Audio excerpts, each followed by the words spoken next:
Alors, regardez, donc là maintenant, ce qui se passe, c'est que la base du sujet, c'est d'aller au départ dans cette page-là, organisation, qui vous donne en fait la liste des choses à faire dans l'ordre. D'accord? Donc on va dire, le principe, c'est de définir d'abord un nom de projet. Ensuite, de définir une liste de tâches. Ensuite, de définir une liste de qualifications qui vont réaliser les tâches. Ensuite, de réaliser donc l'affectation de tâches. Sauf que cette page-là, en fait, c'est une page qui est la conséquence de l'ensemble des éléments qu'on va définir dans ces pages-là et dans les ressources humaines. D'accord? Donc, cet ensemble de feuilles qui va être rempli va impacter la feuille affectation de tâches. D'accord? Donc là, dans un premier temps, si on va dans liste projet, ici, tout ce qui est à droite, c'est-à-dire tout ce qui est en marron ici, c'est une zone protégée. D'accord? C'est-à-dire qu'en fait, il y a des formules et donc on n'a pas à y toucher logiquement. Donc ça, c'est ce qui se passe à la fin lorsqu'on a fait tout le remplissage. Ici, on met le nom du projet. Donc ici, il y a marqué réussite, c'est tout simplement pour définir le nom de votre projet. Ici, c'est la date butoir. En fait, ça correspond en nombre de jours. Ce à quoi ça correspond. Comment? Oui. Là, vous pouvez modifier ça, vous pouvez modifier. D'accord? Tout ce qui est à droite, vous pouvez pas, puisque c'est des formules. D'accord? Donc là, en fait, ici, si j'essaye de saisir quelque chose, vous voyez qu'il m'empêche. D'accord? Si j'essaye de changer quelque chose ici, je peux. OK? Donc ça, c'est la date butoir. En gros, ici, puisqu'on est sur 5 jours, c'est-à-dire qu'en fait, c'est la durée totale de l'impact, la date butoir du projet. D'accord? C'est-à-dire qu'en gros, ici, le principe, c'est que à partir de là, on est aujourd'hui mardi, on a jusqu'à jeudi. Donc, ça veut dire qu'on a 3 jours. D'accord? Donc ici, on va mettre 3. OK? Et la question ensuite, c'est quoi? C'est par rapport à ces 3 jours, ça va définir la date butoir et qui va avoir un impact sur le calcul de la planification. D'accord? Alors maintenant, une fois qu'on a défini notre nom de projet et la date butoir, on va dans la liste des tâches. D'accord? Au niveau de la liste des tâches, il faut remplir en fait ces différentes colonnes qui vont avoir un impact sur les autres éléments. Donc on va voir ici la première tâche. Donc la première tâche, vous avez analyse du besoin. D'accord? Donc on va faire tout simplement ça comme ça, rapidement. Donc analyse du besoin. Rédaction cahier des charges. D'accord? Après,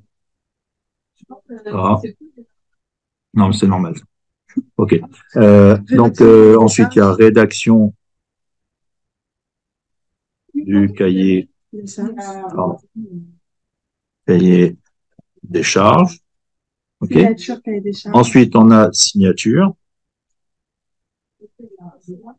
Donc, CDC. Ensuite, on a le maquettage, non, la conception. OK. Donc, conception du site. Ensuite, on a maquettage. Ensuite, on a réalisation du site. Réalisation du site. Ensuite, réalisation des vidéos. Réalisation des factures. Ensuite, réalisation donc des factures. Et ensuite, alors avant de faire il y a ça, réalisation du support, OK. Et test. Réalisation du support. Et test, tout simplement. Et d'accord? Au niveau du type de tâche, on écrit quoi? Alors, le type de tâche, c'est soit une tâche, c'est-à-dire en fait, une tâche, ça a une durée. D'accord? C'est-à-dire 2 heures, 5 heures, 10 heures, etc. Par contre, lorsque je fais, on va dire, une signature, comme ici, c'est un jalon. Donc là, en l'occurrence, tout ce qui est là, ce sont des tâches. D'accord? Donc, je vais faire un copier-coller de ça jusqu'en bas. OK? Puisque de façon générale, tout ça, c'est des tâches. D'accord? Par contre, la signature du cahier des charges, là, c'est un jalon. Comment? Parce qu'en fait, un jalon, ça définit en fait une durée 0. OK? Une signature, c'est juste un acte d'une seconde, quelque part. D'accord? Donc, ça n'a pas une durée par rapport à... C'est en fait, ça définit un jalon, ça définit un moment clé d'un projet. OK? Donc, c'est juste une validation, une signature, des choses comme ça. Donc, ici, en fait, on définit ça comme un jalon. D'accord? Ensuite, on a le type de prestation ici, c'est soit interne ou externe. C'est interne si c'est des salariés internes qui le font, d'accord? Externe si c'est un sous-traitant, d'accord? Donc là, de façon générale, ce sera interne. OK? Ensuite, ici, il faut définir le prédécesseur. Alors, le prédécesseur, c'est quoi? C'est par rapport à une tâche, une des tâches qui est là. Il faut définir la tâche qui va être en rapport avec la tâche en question. Donc, l'analyse du besoin, en fait, il n'y a pas de prédécesseur puisque c'est la première. Donc là, on laisse vide. Ensuite, la rédaction du cahier des charges. Donc ici, on va lister, puisque ça reprend en fait, donc il faut remonter comme ça. Ça reprend l'ensemble des tâches qui sont définies ici. D'accord? Donc là, en l'occurrence, la rédaction du cahier des charges, elle se fait après l'analyse. Donc ici, il faut mettre le prédécesseur, analyse du besoin. D'accord? Ensuite, on va ici définir le type de relation.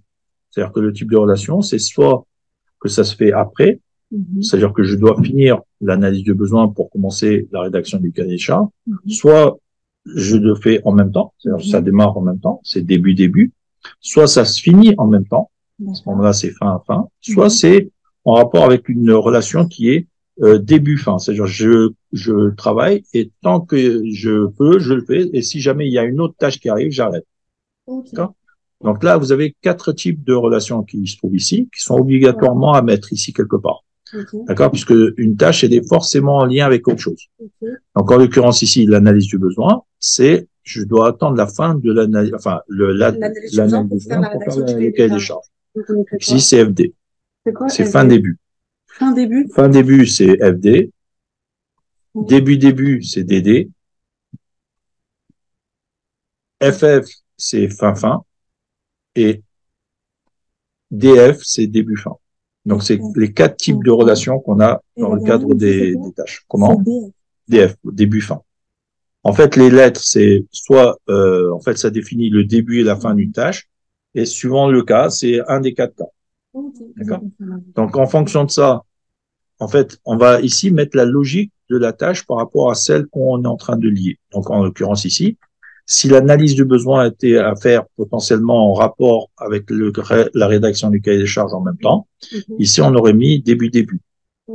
D'accord? Mais là, en l'occurrence, celle-là, elle précède celle-là, mais de façon à ce que je finis d'abord l'analyse du besoin pour ensuite faire la rédaction du cahier des charges. Comment? Pourquoi c'est pas début-fin? Pourquoi c'est fin-début? Parce que la tâche qui est là, c'est le prédécesseur. Non, je suis obligé de finir l'analyse du besoin pour faire la rédaction du cahier des charges. D'accord? Et là, par exemple, donc en l'occurrence ici, c'est fin début. Signature cahier des charges. Du coup, la signature de cahier. Donc là, la signature du cahier des charges, elle ne peut intervenir que lorsque j'ai fini la rédaction du cahier des charges. D'accord? Et donc, du coup, c'est aussi un FD. Ici, je mets la rédaction du cahier des charges. Donc là, je remonte et je viens chercher la rédaction du cahier des charges. D'accord? Donc là, c'est FD, tout simplement, parce que c'est la partie où on est obligé d'avoir fini la rédaction pour signer. D'accord? Ensuite, la conception du site, elle ne peut se faire que quand je suis d'accord avec le client. Donc, la prédécesseur ici, c'est la signature du cahier des charges. D'accord? Donc, ici, c'est également un FD. D'accord? Donc, signature, donc elle vient en rapport avec la signature. D'accord? Et là, également, c'est FD. D'accord? Ensuite, le maquettage. Alors, le maquettage, je ne peux le faire que si je suis d'accord avec le client. Ça, c'est une chose. Mais c'est aussi le fait d'avoir commencé à concevoir le site. Okay? Donc, logiquement, je dois avoir ici maquettage en rapport avec la conception du site. C'est tout, pas la signature CDC? Alors, en fait, puisque la signature CDC, elle est en rapport avec ça, donc j'ai pas besoin de mettre les deux. D'accord? Puisque la logique, c'est fin-début par rapport à ça. D'accord? Donc ici, c'est la conception ici. Donc, le maquettage, il est en rapport avec la conception. Donc ici, je viens chercher conception. Et là, c'est également un FD. D'accord? Alors maintenant, par contre, il faut réfléchir d'une autre manière. C'est-à-dire que là, on est dans les grandes lignes. Là. Décalage? Non, par rapport à tout ça, là. Ouais. Lorsqu'on fait la réalisation du site, imaginons qu'il n'y ait qu'une seule personne qui fasse la chose. D'accord? C'est-à-dire à ce moment-là, la logique fait que je réalise le site que si j'ai fini la conception ou le maquettage. D'accord? Donc la logique ici veut que je prenne ici le maquettage. D'accord? Donc, je vais faire ici maquettage et je mets en fin début. On est d'accord? Oui, mais attention. Le problème maintenant, c'est que si au niveau de la rédaction, enfin la réalisation du site, non, oui, c'est normal. On a défini une règle de validation de Oui, parce que il y a aussi une protection à ce niveau-là. Regardez. On va montrer. Donc, il faut annuler. Ici, vous pouvez pas écrire ce que vous voulez. Vous êtes obligé de sélectionner quelque chose qui existe dedans. Ok. D'accord? Ok. Alors. Et dans précédent, par contre, je vais. Oui, mais vous écrivez uniquement, regardez si vous allez à droite. Ok, je suis obligée de faire comme vous, d'aller à droite et de... Voilà, ça fait partie des protections des fichiers. D'accord? Voilà, et là, vous avez exactement ça. D'accord? Bien. Alors maintenant, regardez le principe ici. C'est que là, en fait, la réalisation du site, si on considère qu'il n'y a qu'une seule personne qui fait ça, d'accord? À ce moment-là, elle est obligée de faire tout du début à la fin. Bon. Et donc, ça veut dire que là, en l'occurrence, on est obligé d'attendre que le maquettage soit fini. D'accord. Maintenant, la question, c'est que si la réalisation du site, elle se fait par plusieurs personnes. D'accord? À ce moment-là, qu'est-ce que ça veut dire? Ça veut dire que potentiellement, il y a une personne qui fait une page d'accueil, une page contact et une page à propos, par exemple. D'accord? Il y a une autre personne qui fait la liste des produits et le détail produit. Il y a une autre personne qui va faire les pages légales. D'accord? Donc, ça veut dire que les trois personnes peuvent travailler en même temps. D'accord? À ce moment-là, qu'est-ce qu'il faut faire? À ce moment-là, c'est pas réalisation du site tel que, il faut mettre ici réalisation du site, page telle, telle, telle. D'accord? C'est-à-dire, on va simplifier, on va dire page 1 et 2 et 3. D'accord? Et donc ça veut dire quoi? Ça veut dire qu'il y a une personne qui va faire ça. D'accord? Maintenant, ça, je le mets en dessous, puisque c'est des tâches qui vont être après. Et imaginons que j'ai donc les deux autres personnes qui vont faire un développement également. D'accord? Là, au lieu que ce soit page 1, 2 et 3, ce sera 4, 5 et 6. Vous voyez? Donc là, je vais mettre 4. Et là, je vais mettre 5. Bon, je vais enlever le 6, hein, c'est pas obligé. Hein. D'accord? Alors, regardez ce qui se passe maintenant. J'ai qu'une personne, par une personne s'occupe. Par exemple, moi, je m'occupe de la page 1, 2 et 3. Ça dépend. C'est à vous en fait, c'est l'organisation du groupe qui va définir les choses. Ok, mais là, parce que par exemple, on avait mis une réalisation du site. C'est impossible que trois personnes soient sur la même réalisation du site. Si, puisque c'est le cas comme ça, justement. Okay, c'est-à-dire que si le site, en fait, il y a plusieurs pages. D'accord? Maintenant, il peut y avoir une personne qui fait 2 pages, une autre personne qui fait 3 pages, une autre personne qui fait 2 pages. D'accord? Après, c'est à vous de réunir les choses. D'accord? Mais globalement, ça peut se faire. Donc, qu'est-ce qui se passe dans ces cas-là? Donc là, je mets 4, 5, et là, je vais mettre réalisation du site, page 6, 6 et 7. D'accord? Par exemple. OK? Donc là, ça veut dire quoi? Ça veut dire qu'en gros, j'ai plusieurs personnes qui travaillent en même temps. Alors, c'est on va faire en 6, mettre 6 et 7. D'accord? Donc, ça veut dire que là, maintenant, j'ai 3 tâches concernant le développement qui va être en rapport avec des tâches qui vont se faire en même temps. D'accord? Donc, à ce moment-là, qu'est-ce qui se passe? C'est que la tâche qui est là, elle va être en rapport avec celle-là. D'accord? Donc là, je vais mettre ici, réalisation, page 1, 2, 3. Donc, vous voyez que vous la retrouvez normalement ici, dans les éléments que vous avez sélectionnés ici. D'accord? Donc, on a ici 1, 2, 3. Maintenant, la question, c'est quoi? C'est que là, c'est plus du FD, c'est du début. Vous me suivez ou pas? Oui, bien sûr. D'accord? C'est-à-dire que là, en fait, maintenant, vous avez celle-là qui commence avec celle-là. C'est-à-dire que les deux personnes peuvent travailler en même temps. Il y en a une qui fait la page 1, 2, 3, l'autre qui fait la page 4, 5, etc. Et donc, celle-là, c'est pareil. Elle va être en rapport avec celle-là, mais en début. D'accord? Mais c'est pour ça que ça dépend de l'organisation que vous en faites. Donc là, je prends celle-là, et là, ça va être ici, début. Ok, j'ai compris. D'accord? Oui. Donc tout ça, ça va dépendre d'un groupe à l'autre et d'un travail à l'autre, ça peut être différent. D'accord? Mais ça va être suivant l'organisation. OK? Donc imaginons que tout ça, c'est comme ça. Maintenant, la réalisation des vidéos, bah, si c'est toujours pareil, si c'est une seule personne qui fait, bah, il va y avoir obligatoirement le fait d'attendre que ça soit fait. Mais s'il y a plusieurs personnes qui font en même temps, bah, vous faites vidéo 1, 2, 3 pour une personne, vidéo 4, 5, 6 pour une autre, et ainsi de suite. D'accord? Et donc ici, à l'arrivée, si on termine là-dessus, donc ici, on va avoir la réalisation de vidéo, donc forcément attendre les réalisations de sites, là, ici, d'accord? Et là, c'est en FD, d'accord? Ensuite, la réalisation des factures, ben, on est obligé d'avoir fait les vidéos pour les vendre. On peut pas les vendre avant. D'accord? Donc ici, on est obligé d'avoir ça après les réalisations des vidéos. D'accord? Et là, c'est du FD également. D'accord?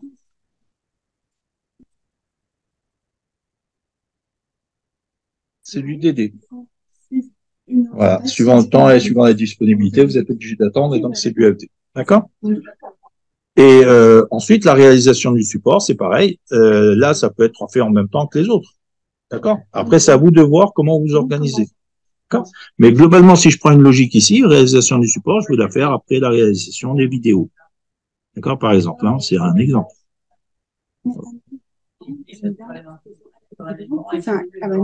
Non, ça c'est le début. Ça peut pas être, il peut pas y avoir d'autre chose avant puisque c'est la première chose qu'on fait.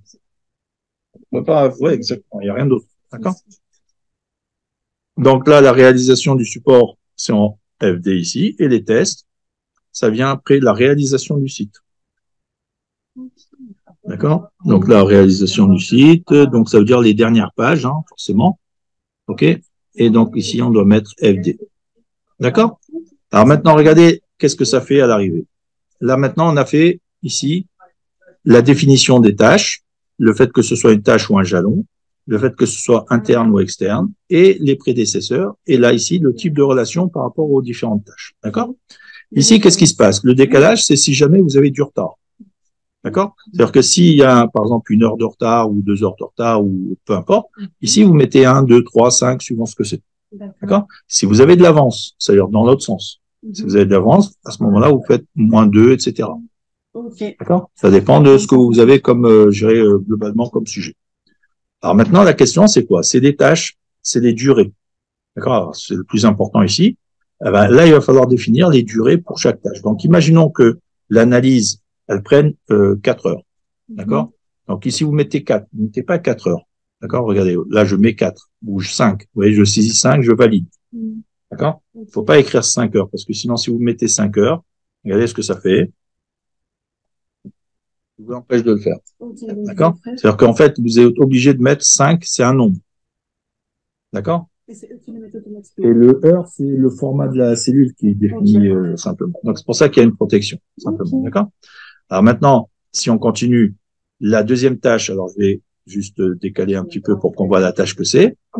Rédaction du cahier des charges, donc on va dire que là, par exemple, c'est 3 heures. D'accord? Ensuite, on a l'analyse du besoin, c'est non, pas l'analyse du besoin, c'est le. Alors attendez, la signature du cahier des charges. Alors là, c'est 0, d'accord, puisque là, il n'y a rien de spécial. Ok, c'est un jalon. Ok. Ensuite, une fois qu'on a fait la signature du cahier des charges, on a la conception du site. Ben là, il faut définir un nombre d'heures défini, donc on va dire 3 heures par exemple. Ok. Ensuite, on a la tâche suivante qui est le maquettage. Donc, le maquettage, ben, ça va être par exemple 3 heures. Oui, en vrai, on va définir. C'est à vous de voir le temps qui est nécessaire pour chaque chose en fonction de chacun, etc. D'accord? Okay. Ensuite, vous avez la réalisation ici. Donc, pour ça, on va dire que là, on va mettre 4 heures, 5 heures et 4 heures, d'accord, par exemple. Et ensuite, on a la réalisation des vidéos. Donc là, bah, ça va être en fonction du temps que vous allez mettre. On va dire peut-être 6 heures, d'accord? Et ensuite, on a les factures. Donc là, les factures, bah, c'est relativement rapidement, donc on va mettre 2 heures. OK?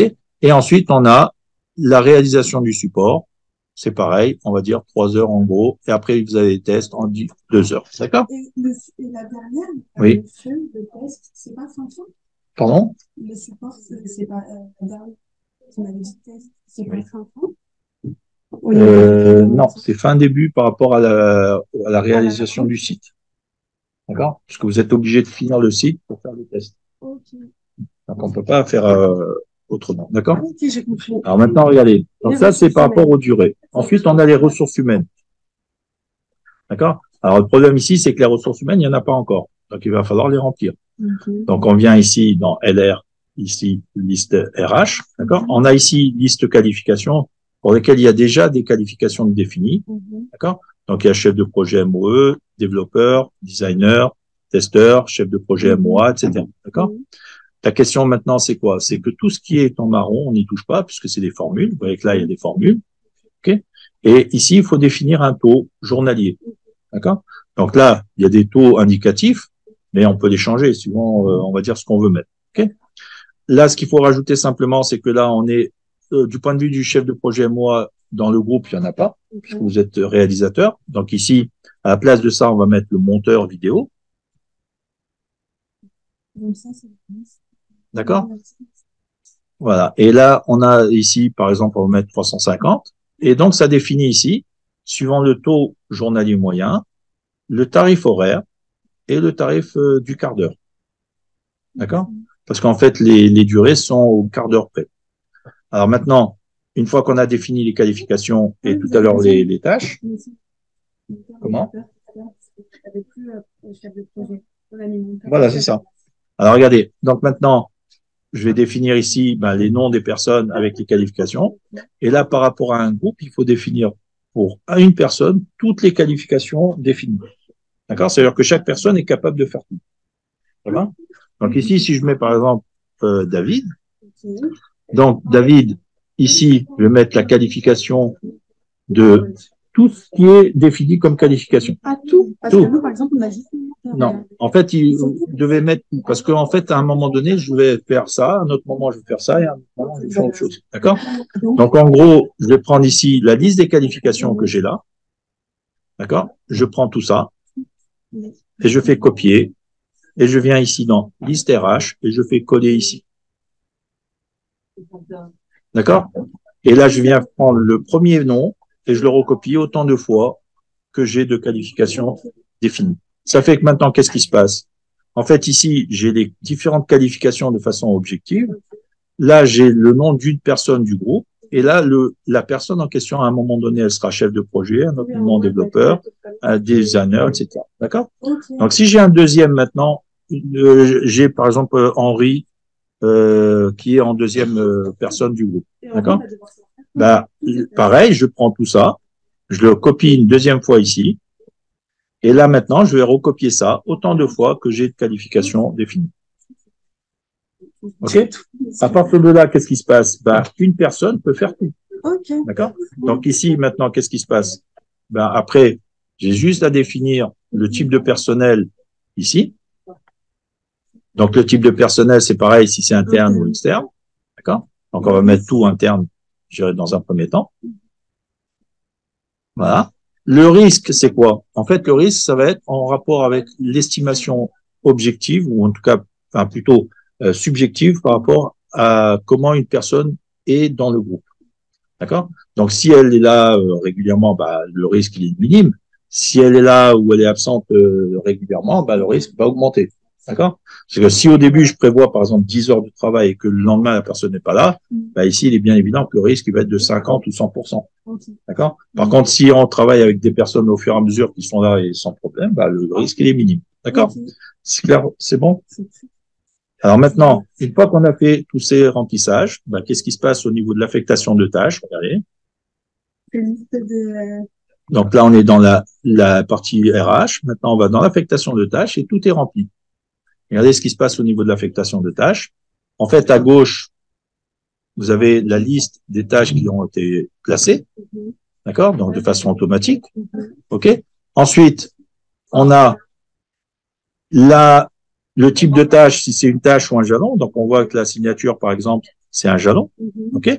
Ensuite, on a les ressources.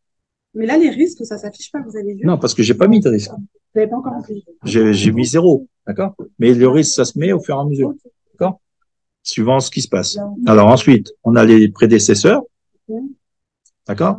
Et ensuite, on a tout simplement les calculs qui se font en fonction du nombre d'heures qu'on a saisi.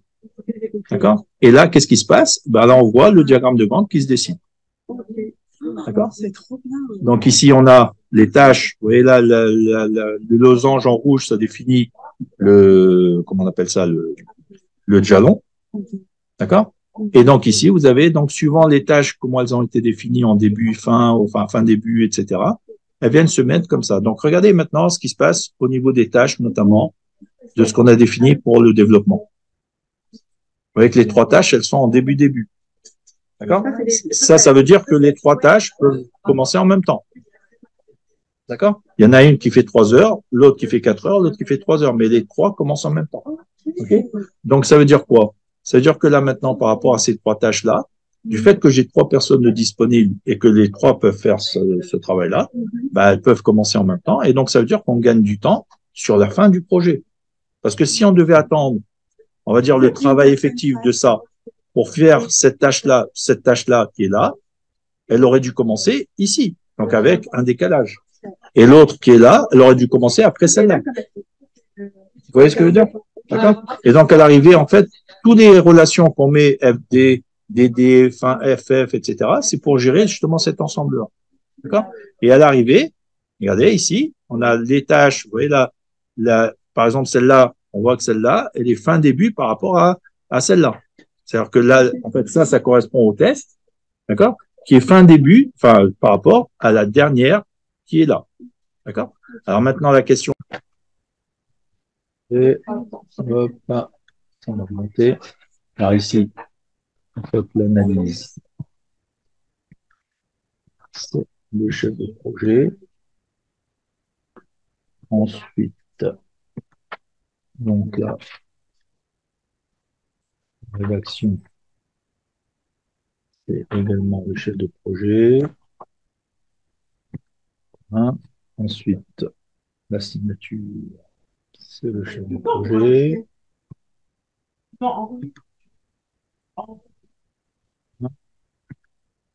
Ensuite, la conception, c'est le développeur.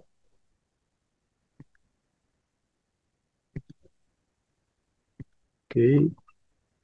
Ensuite, le maquettage, c'est le designer. Hein. Ensuite, la réalisation du site, c'est le développeur.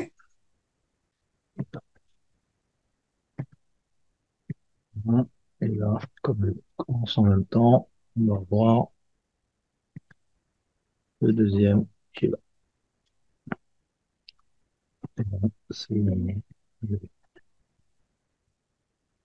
Mais dans ce cas-là, étant donné qu'on n'a que 2 pour les sources,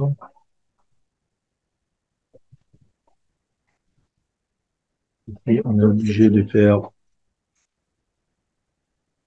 FD. OK. Ensuite,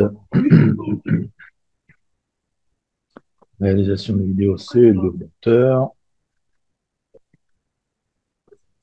Là, le moteur. OK. Ensuite, réalisation des factures, c'est chez le projet.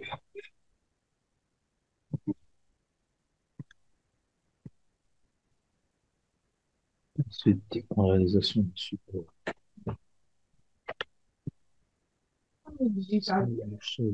Et test, c'est le testeur. Et voilà. Donc là, on voit mieux quand même les ressources. Et là, on peut le diagramme. Donc on voit bien que dès qu'on n'a que 2 développeurs, on ne peut pas faire les 3 tâches en même temps.